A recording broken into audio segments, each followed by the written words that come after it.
Sore hari ini kita melihat tentang sistem pemerintahan dalam gereja Presbyterian. Saya percaya bahwa bagi kita yang mengikuti ibadah sore di bulan ini, di minggu-minggu sebelumnya kita sudah mempelajari beberapa hal yang menyangkut tentang sistem pemerintahan ini. Yang pertama adalah mengenai jabatan dan tugas pendeta. Lalu kita juga melihat tentang jabatan dan tugas penatua. Terakhir kita melihat jabatan dan tugas diaken. Dan sore hari ini kita melihat tentang sistem pemerintahannya. Setelah kita mengetahui apa itu pendeta, apa itu penatua, apa itu diaken, apa saja tugas-tugas mereka, dan bagaimana mereka bisa berada dalam posisi mereka. Maka di sore hari ini kita mau lihat tentang bagaimana mereka bersama-sama mengeksekusi pelayanan mereka, khususnya dalam memimpin gereja. Dan terakhir nanti kita akan juga melihat tentang peranan daripada jemaat yang tidak bisa dipandang sebelah mata. Jadi sore hari ini saya akan mencoba untuk tidak mengulang hal-hal yang sudah kita pelajari sebelumnya. Walaupun saya akan terpaksa menggunakan beberapa hal dari apa yang sudah dipelajari. Hal yang pertama yang saya mau kita perhatikan adalah kembali ketika kita berbicara tentang sistem pemerintahan gereja kita, khususnya gereja Alkitab Presbyterian, kita menganut yang namanya sistem pemerintahan Presbyterian, terdapat dalam kata itu sendiri.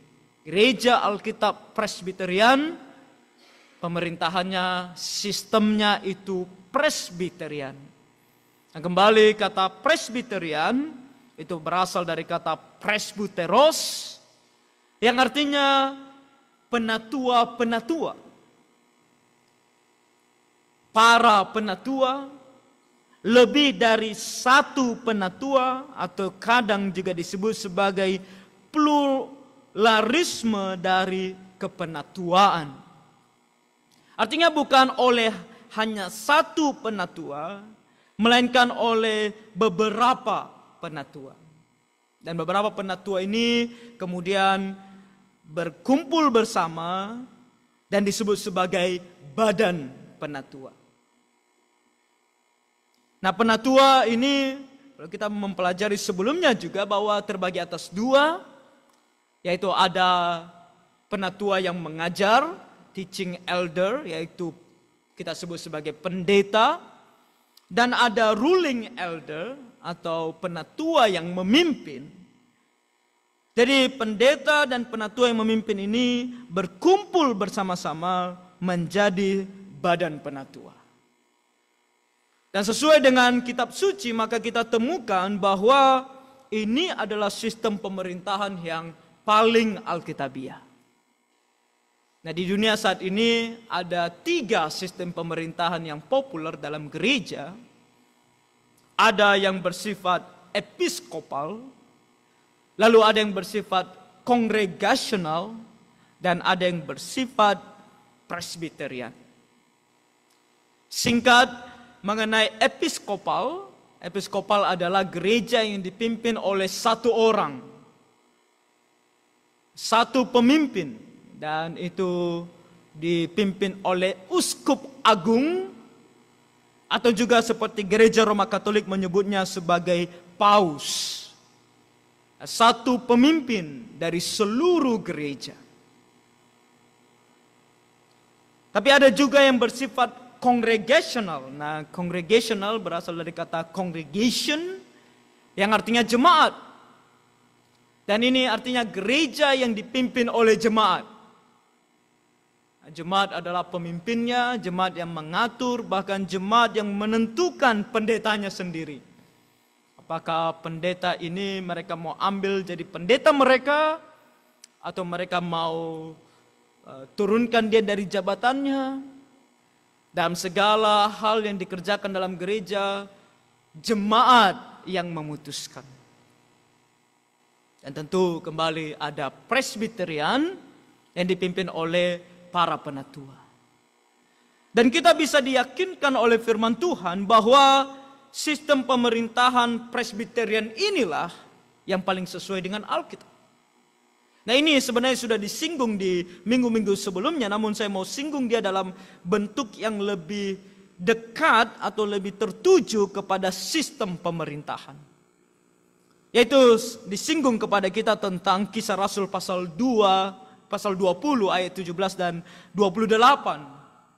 Tentang bagaimana Rasul Paulus memanggil penatua-penatua dari Efesus untuk bertemu dengan dia di Miletus. Dan dia mengatakan kepada mereka bahwa tugas mereka sebagai penatua itu adalah sebagai penilik, sebagai pengawas, sebagai orang-orang yang menggembalakan umat Tuhan. Yang memimpin umat Tuhan di jalan Tuhan itu adalah para penatua. Rasul Paulus tidak memanggil jemaat untuk datang dan bilang bahwa kalian atur diri kalian sendiri. Kalian pimpin gereja kalian sendiri. Tidak, dia panggil para penatua untuk datang dan mengatakan bahwa kalianlah, para penatua lah, penilik daripada seluruh jemaat. Oleh karena itu tadi kita membaca Kisah Rasul pasal 14 ayat 23. Rasul Paulus pergi dari kota ke kota, mengabarkan Injil dan mendirikan gereja. Dan ketika dia sudah mendirikan gereja, dikatakan kepada kita kan dalam Kisah Rasul pasal 14 ayat 23. Biar saya bacakan bagi kita kembali. Kisah Rasul 14 ayat 23 dikatakan, di tiap-tiap jemaat, di tiap-tiap gereja yang didirikan oleh Rasul Paulus, rasul-rasul itu menetapkan penatua-penatua bagi jemaat itu. Dan setelah berdoa dan berpuasa, mereka menyerahkan penatua-penatua itu kepada Tuhan yang adalah sumber kepercayaan mereka. Jadi ada gereja yang baru didirikan. Sementara Rasul Paulus tidak bisa menetap dalam gereja tersebut. Dia harus melanjutkan perjalanannya dari kota ke kota yang lain. Lalu siapa yang akan memimpin jemaat ini? Siapa yang akan mengatur jemaat ini? Siapa yang akan menggembalakan jemaat ini? Maka para rasul tentu dengan pertolongan Tuhan, hikmat yang diberikan oleh Tuhan dan dituliskan dalam kitab Kisah Para Rasul sebagai pola yang diilhamkan oleh Tuhan menetapkan penatua-penatua. Para rasul tidak menetapkan jemaat itu sendiri menjadi pemimpin atau menetapkan hanya satu orang, atau seperti klaim daripada episkopal biasanya adalah itu ada kena Petrus. Lalu para paus adalah titisan yang melanjutkan jabatan Petrus dalam gereja. Rasul Paulus tidak melakukan itu. Dia tidak bilang kepada mereka, oke, kalau kalian apapun yang mau kalian lakukan, kalian harus pergi kepada Petrus. Supaya dia putuskan boleh atau tidak boleh. Tapi Rasul Paulus menetapkan para penatua. Dan ini juga yang kita lihat dalam pasal berikutnya. Kalau kita membaca Kisah Rasul pasal 15. Ketika ada konflik dalam gereja. Dan konflik ini adalah konflik masalah doktrin. Nah, siapa yang berkumpul untuk memutuskan? Atau apakah hanya satu orang yang memutuskan? Jawabannya adalah seluruh penatua dan para rasul bersama-sama berkumpul. Bukan Petrus sendiri, dia bilang aku adalah seperti klaim mereka pemegang kunci sorga, adalah batu karang itu yang memimpin gereja. maka apa yang kuputuskan itu yang benar. Apa Petrus tidak melakukan itu? Bersama dengan rasul-rasul lain, Petrus tentu ada. Bersama dengan rasul-rasul lain termasuk Paulus. Dan para penatua berkumpul bersama-sama. Dan membicarakan dan memutuskan bersama-sama. Di situ terdapat yang namanya pluralisme. Badan penatua berkumpul bersama-sama memutuskan bagi gereja. Lalu keputusan ini disampaikan kepada jemaat. Dijelaskan kepada jemaat. Dan jemaat menerimanya. Dan kalau kita melihat 1 Petrus pasal 5, maka jelas di sana dikatakan, saya bacakan ayat 1 dan 2 dikatakan, aku menasihatkan para penatua, kembali, pluralisme, lebih dari satu. Para penatua di antara kamu, aku sebagai teman penatua dan saksi penderitaan Kristus. Nah, di sini Petrus sendiri sebagai rasul menempatkan dirinya sebagai teman penatua. Ini juga salah satu hal yang membuat kita begitu yakin bahwa ada juga namanya penatua pengajar yang di zaman sekarang disebut sebagai pendeta. Dan saksi penderitaan Kristus yang juga akan mendapat bagian dalam kemuliaan yang akan dinyatakan kelak. Lalu apa yang dikatakan, apa yang dilakukan oleh para penatua dalam gereja? Di ayat kedua dikatakan, gembalakanlah kawanan domba Allah yang ada padamu. Jangan dengan paksa, tetapi dengan sukarela sesuai dengan kehendak Allah. Jadi penatua yang menggembalakan. Ini adalah satu hal yang sangat jelas. Karena gambaran tentang penggembalaan selalu kita lihat sebagai ada dua jenis yang terdapat di sana. Ada gembala dan ada domba. Dua hal ini tidak bisa dipisahkan. Nah, kalau penatua disebut sebagai gembalanya atau tugas penggembalaan ini diberikan kepada para penatua, maka tentu siapa dombanya? Jemaat. Jemaat adalah domba yang diurus, yang dipimpin oleh para penatua. Nah, domba tidak bisa memimpin dirinya sendiri. Dia membutuhkan para gembala untuk menuntun dia, untuk memimpin dia.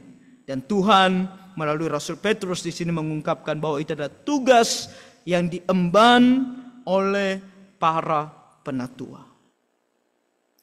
Jadi firman Tuhan jelas dan begitu banyak ayat lainnya yang sudah disebutkan sebelumnya. Kita boleh kembali ke YouTube untuk melihat itu semua. Bahwa tugas ini, tugas penggembalaan ini diserahkan kepada para penatua.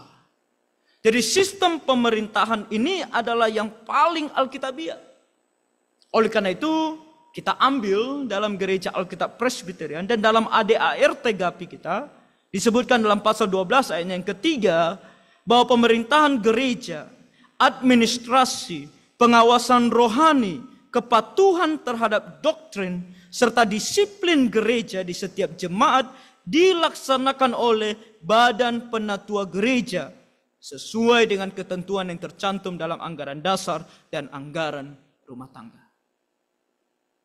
Jadi bisa dikatakan dalam segala hal, baik itu dalam bentuk pengajaran maupun dalam bentuk perlindungan sampai kepada disiplin, ini adalah tugas dari para penatua, dari badan penatua gereja.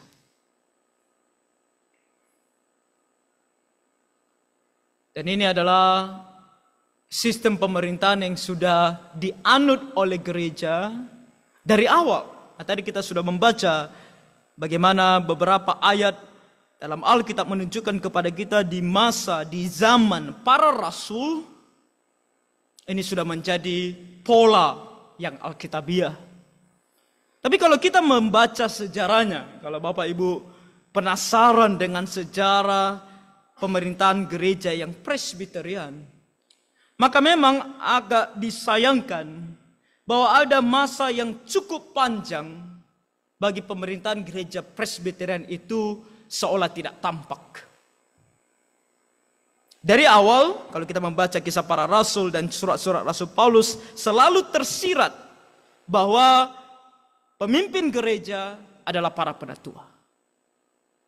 Tapi sayangnya setelah para rasul, khususnya di tahun 400 sampai 1500 Masehi, setelah pengaruh dari para rasul itu sudah mulai redup, ditambah lagi dengan bangkitnya gereja Roma Katolik yang semakin hari semakin mengagung-agungkan status paus, maka gereja secara umum pada masa tersebut menggunakan sistem pemerintahan episkopal. Paus menjadi satu-satunya pemimpin gereja. Namun kita patut bersyukur karena era reformasi, pemerintahan gereja yang Presbyterian kembali muncul. Dan kita bersyukur akan kemunculan ini karena sungguh ini adalah kemunculan yang baik. Para kaum reformator, para pencetus reformasi, orang-orang yang begitu rindu agar gereja dalam segala aspek kembali kepada Alkitab, termasuk dalam sistem pemerintahannya, memunculkan kembali, membawa kembali sistem pemerintahannya. Ini terlihat secara khusus dalam ajaran John Calvin. Gereja kita Alkitab Presbyterian adalah gereja reform. Gereja reform itu adalah gereja yang berbasis ajaran Calvinist atau dari John Calvin. Dan John Calvin dalam pembelajarannya akan Alkitab menemukan sistem pemerintahan gereja yang terbaik yang sesuai dengan Alkitab adalah Presbyterian. Gereja harusnya dipimpin oleh para penatua. Bukan oleh satu orang, uskup, atau uskup agung atau paus. Tapi oleh badan penatua. Dan John Calvin ketika menggembalakan gereja di Jenewa, dia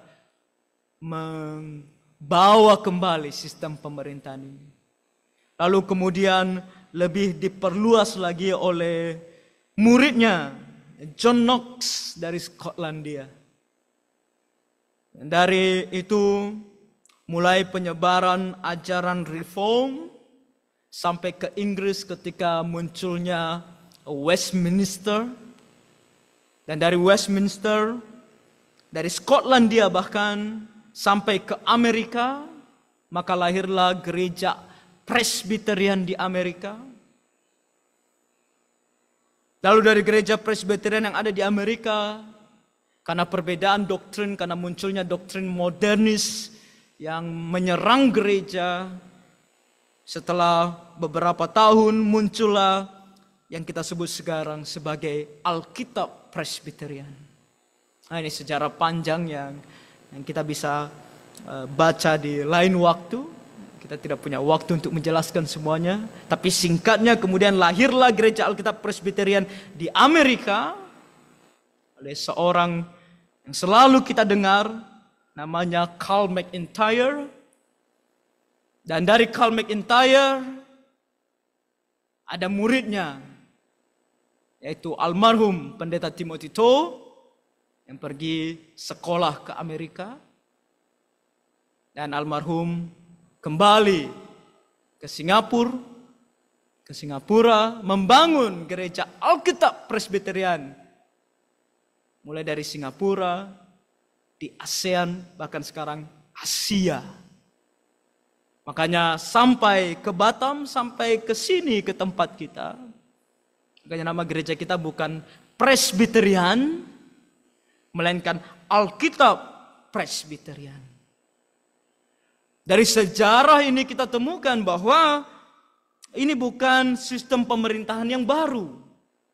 Ini sistem pemerintahan yang panjang sejarahnya.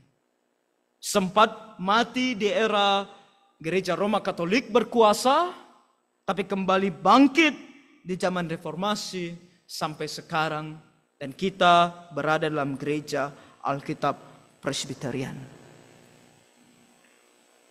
Jadi gereja Alkitab Presbyterian ini, atau gereja Presbyterian itu dipimpin oleh para penatua. Dan kembali para penatua ini terdiri dari pendeta dan penatua-penatua yang memimpin. Namun perlu saya percaya perlu untuk saya sampaikan bahwa di dalam kita melihat ada, di dalam badan penatua ada pendeta dan ada para penatua yang memimpin. Perlu kita perhatikan ada ajaran firman Tuhan. Walaupun keduanya ini kelihatan setara, namun perlu adanya pemahaman bahwa yang disebut pendeta itu memiliki posisi yang sedikit lebih tinggi daripada penatua lain. Dari mana kita tahu itu? Dari 1 Timotius 5 ayat 17-18. Ketika di sana kalau kita membacanya, Rasul Paulus berbicara tentang bahwa ada penatua-penatua yang baik pimpinannya, terutama yang dengan jerih payah berkhotbah dan mengajar. Dan mereka patut dihormati 2 kali lipat. Tentu kalau dibilang penatua yang lebih baik, bukan berarti penatua yang lain tidak baik. Hanya saja penatua yang satu ini dia lebih baik dalam kepemimpinannya.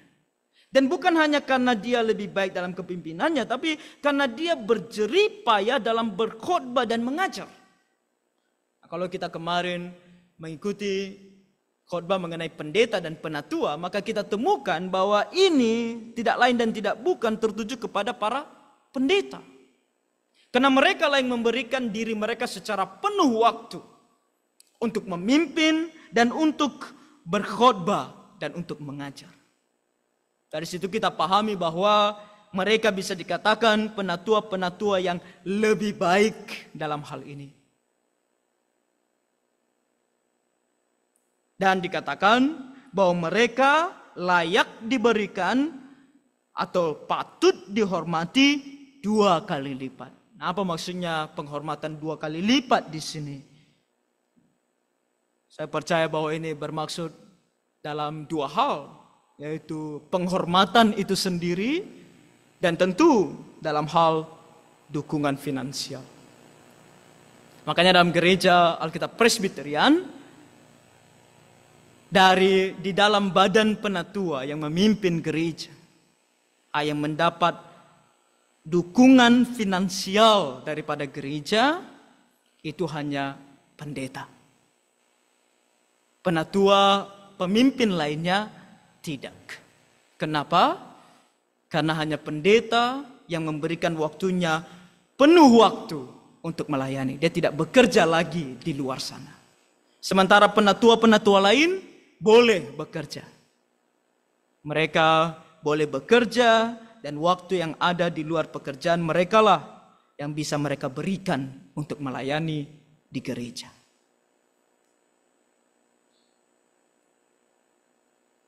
Dan kita juga melihat tentang bagaimana Rasul Paulus ketika menulis surat kepada Timotius.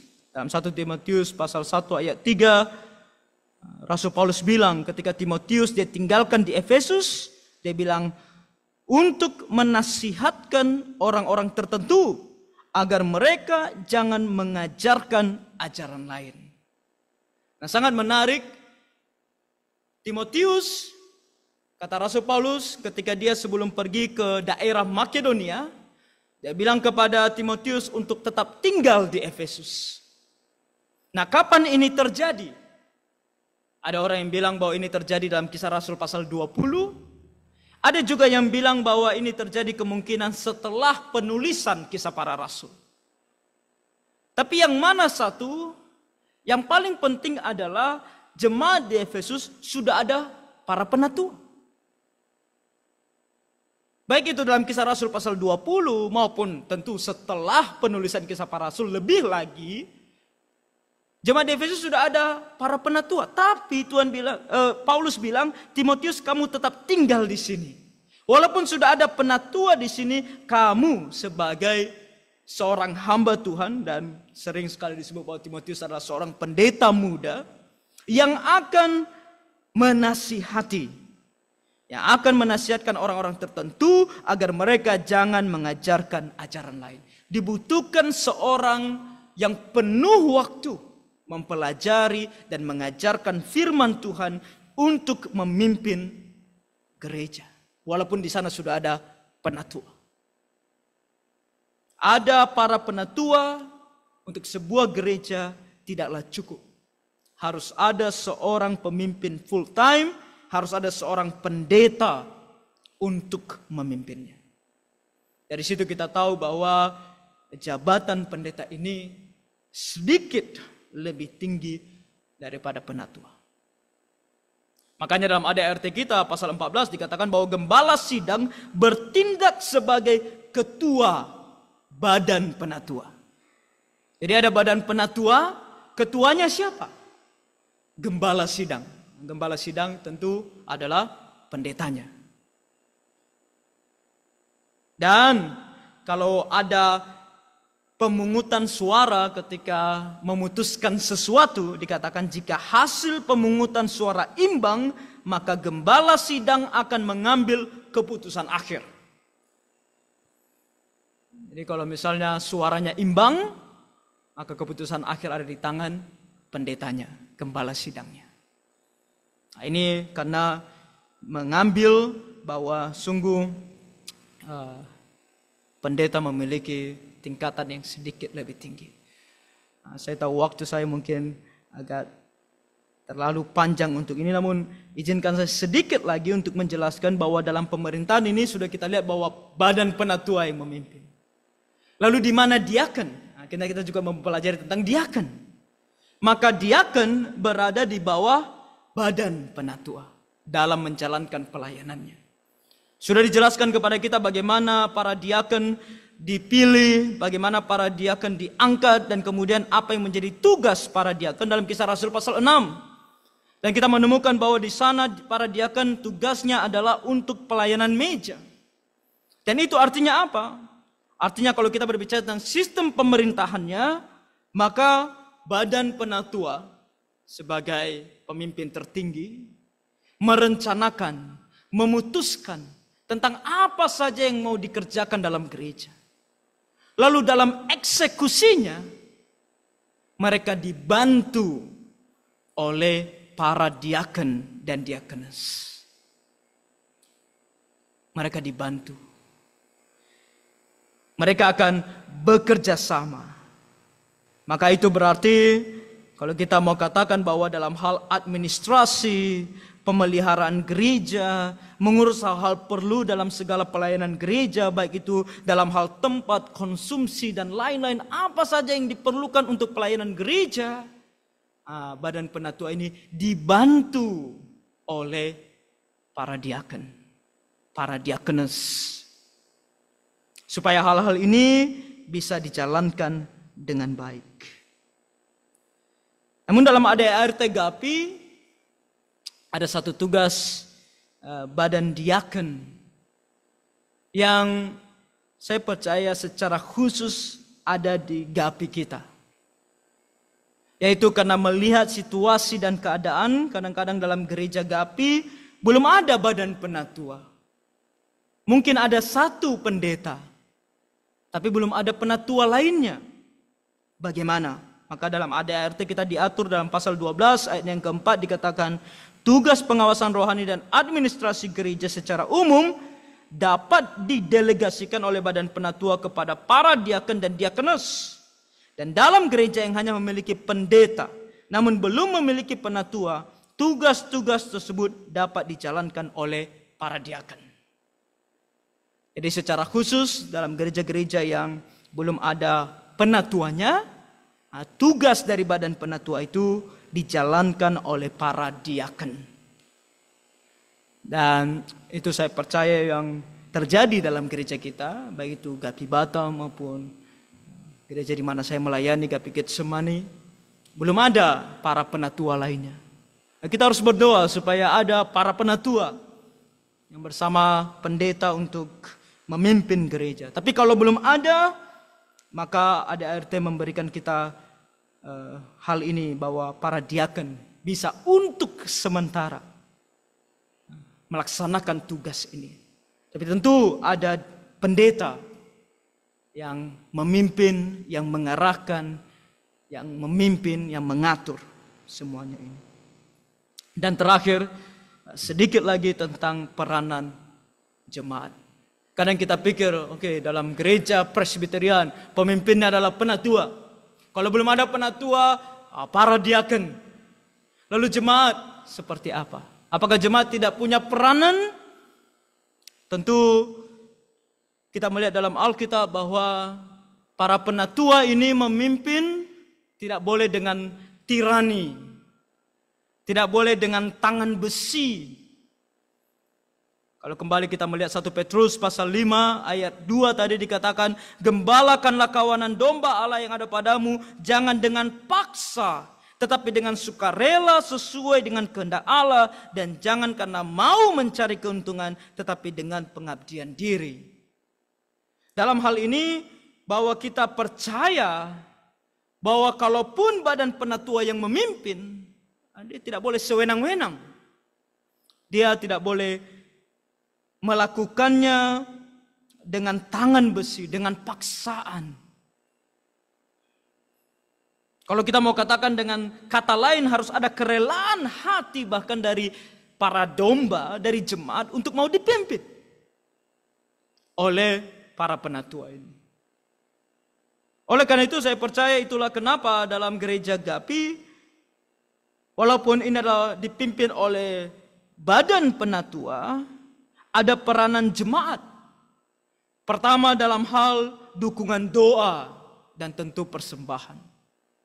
Jemaat harus berdoa bagi para penatua dalam gereja, majelis, diaken untuk memimpin gereja dengan baik.